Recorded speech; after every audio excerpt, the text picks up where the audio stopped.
Okay, so today I'm going to be reviewing the Nixie Hyperion Pro.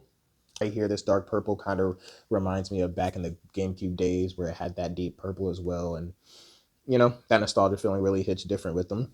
Uh, Also, LED lights, very pretty. I'm pretty sure there's a way to change them. I haven't looked into it, but looks really nice and sleek.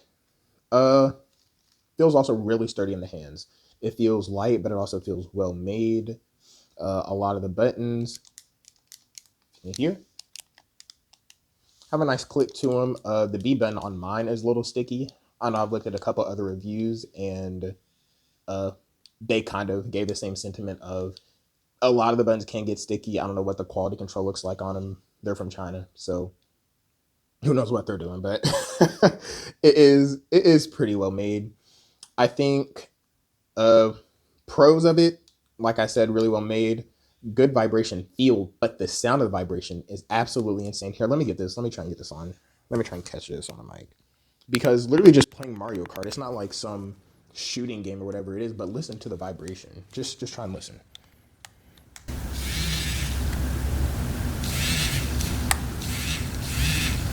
And it might not be a huge deal.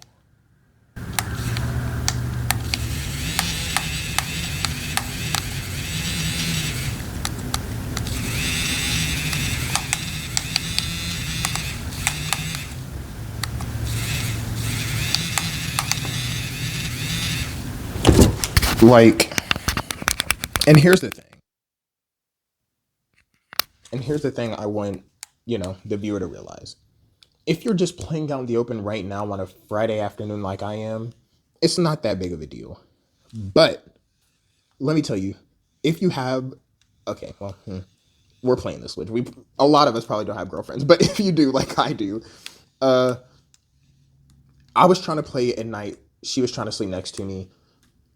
I wanted the volume down on the Switch. Yeah, perfectly fine. I can play Mario Kart without sound all the time. There are some audio cues you want, but I don't need them all. And the problem is that I was playing, but this vibration was going so crazy. Like when it's that nighttime quiet, the noise is very, very, very like pertinent. Like you can listen to it. So definitely watch out for that if that is a deal breaker for you. Like maybe you're trying to play while your child's sleeping or something in your arms. Goodness gracious, this vibration, I promise you, it will wake them up. Uh, but besides that, yeah, well made, good vibration strength. Like you can feel it. It feels haptic, and you know it's happening.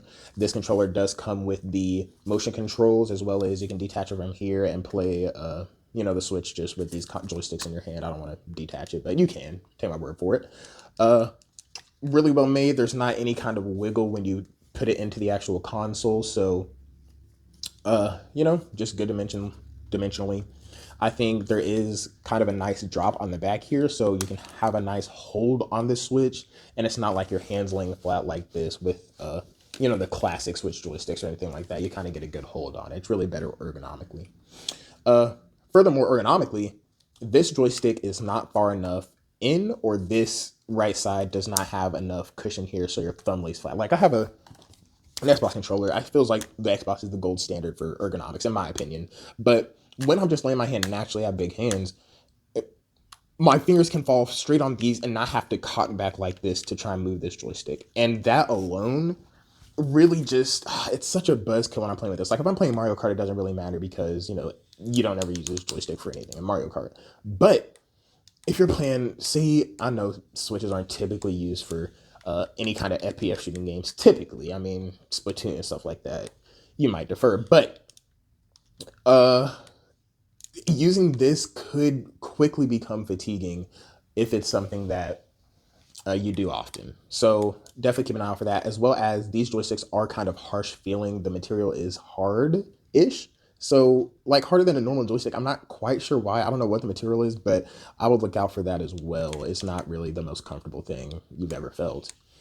I think you could probably just get caps for that as well and have it feel different. And maybe that would help with some of the ergonomics of it, but I wouldn't count on that just for the base controller, 60 some dollars. You would want something better, ideally ergonomically. Uh what else is important? This does come with the turbo buttons on the back.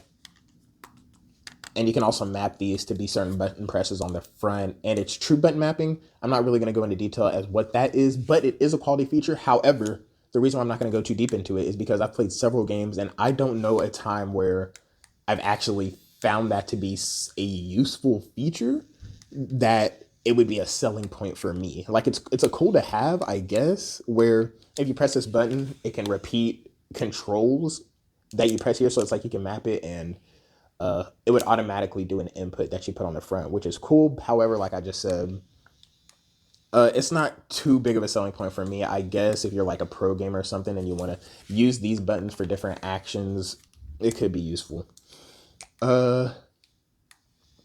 Goodness gracious, but the vibration, I can't get over that. It's just so loud. Uh, Anything else? I took notes. Oh, I've had this for about 30 days. There's no kind of stick drift or anything. So that's pretty good. LED lights, colorway's gorgeous. And yeah, that's really all I got to say about it. Overall, I would say you could pick it up. I think, especially if you have smaller hands, I think this wouldn't be a big of an issue as it is with me. I think the vibration, unless you have a girlfriend at night, isn't the hugest deal, but it's a big deal for me. But yeah, that is it. You also have these USB-C ports. You can charge these controllers independently if you want, which is pretty cool. It has a lot of features. It is chock full of features. If you can say one thing, it's chock full of features. However, I think the main reason why I was looking. Okay, this is editing Dennis here, and I had to return it. And you might be wondering why. Well, you can see exactly where I'm sitting on the couch right now. I was making the review video, and I just wanted to show you this because this is exactly around the height where I dropped this controller. And when I dropped it, the right joystick, not the right joystick, but the right trigger, I guess it hit the carpet. I'm literally sitting on it. There's a rug underneath me. It's not like I dropped it from some third story building, but I dropped it on a rug. The right trigger got stuck into the controller, and I can no longer use it. I never seen anything like it. I just feel like, what are the odds that that happened with one single drop? I said, oh my goodness. I kind of blame myself, but I don't know. If you're clumsy with something, just watch out. But I will say the return process was pretty smooth. I had to pay for the shipping back myself. I guess understandable, and they just sent me my refund. So yeah, that's it.